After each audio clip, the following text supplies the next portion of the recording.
So I got asked about Patti Labelle says she feels like the villain in the documentary about Luther Vandross discussing his personal life. What do I think about it? Well, she should. She should have known what to say and to shut up. And I have to say it like that because she's a loudmouth. You know, Luther Vandross wanted his personal life to just be that. Remember when it was a time when we didn't know what artists were doing or who they were with and they kept their business on the low? Remember what that was like if you were of a certain era, age, and time before social media? Everybody TMZ, everybody was in the bushes, all whispering and all in your business, all on your camera, all on having Suge Knight moments. What happened to that? There are still people that are out here today who are, even in this age of the digital era, who still kind of keep relatively low profiles, which you can. Everybody ain't got to be all in your Q-tips to dip into your wax. It really don't. And if you do less, you can do more. Do less, you can do more. We all love Luther Vandross, especially in the community back in the day, black folks back around the way. And, most of us kind of had an inkling, with Luther, whatever we thought.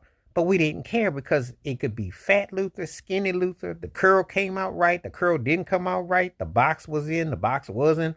The eyes were different. But we still dug Luther. Bought his records. Listened to his records. We know he's one of the greatest artists ever.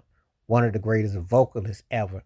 And he should be a Hall of Fame. He should have gotten, and he should never have to feel like he had to sell out or get skinny or appeal to an artist that didn't want him or appreciate his God-given talent to appease people. Because the cat would sing circles around most. And let me tell you, for the record, he covered a lot of songs. He took Dionne Warwick's "A House Is Not a Home," made it his own.